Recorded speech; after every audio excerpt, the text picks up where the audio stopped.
We're back with our featured guest, John Zechner, for a look at how investors can look for a bottom in the market, John, which is what everybody is doing right now. Yeah, it's a tough one. I sort of look back over the bear markets I've sort of seen over 40 plus years of doing that. I sort of think of 1987.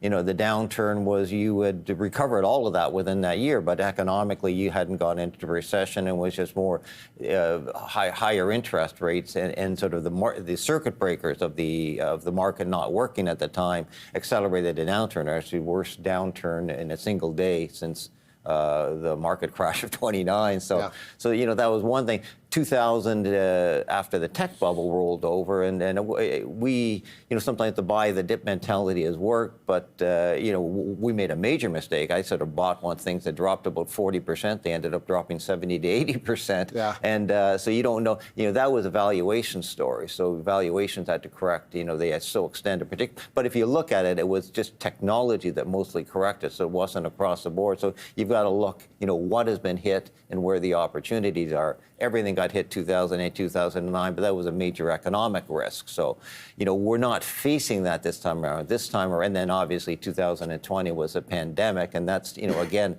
a special circumstance. And what, for you looked in the bottom there was, not just, the market rolled over quickly, more than 40%, but then the Fed came to the rescue massively with, the liquidity they provided, and that sort of lifted it. So this time around, what sort of things are we're going to look for, and what creates the bottom? Well, one thing that's harder this time around is the economic damage, and the market damage is self-inflicted, and it's self-inflicted by one person who's acting sort of in a mercurial way, and that's very difficult to predict. So, on that basis, I've got to sort of go back to the others. What's going to happen economically? I think economically, we will end up in a recession. So, I think you've got to factor that into earnings growth as maybe too high right now, and those have to come down. So be careful where you look in terms of valuations.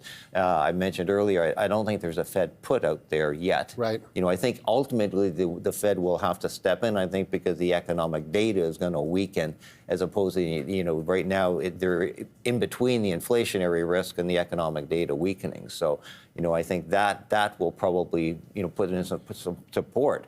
Where you would want to go, I think you still want to stick where the best earnings growth is going to be. And I see no reason why technology won't continue to lead in that regard. So I think the only difference is, we've taken some of our money, I call it chips off the table, in the semiconductors, because I think they're still at risk on the tariff side. Hardware is more at risk than software. So I think, if I were buying on the tech front right now, I'd be more looking at, the Microsoft, the Metas, the Alphabets, and some of the other software players, as opposed to anybody in the chips and the hardware, the NVIDIAs or players like that. So there's a lot of factors at play, and I sort of like the opportunity. If you missed any of it or something like that, for the average investor, you're getting some cheap stocks. Right. But there's some serious risks in the short term. I think there are economic risks that have to be played into the earnings. I think you will get an interest rate support at a point, but there's a lot of balls in the air to look for. But I think what we've seen recently is saying that you can start to buy in selected sectors, and I think technology would be the first. Okay, that's John Zechner, willing to put some money to work in this market environment in the tech sector. Up next, gold versus Bitcoin. John Zechner will share his thesis when we come back.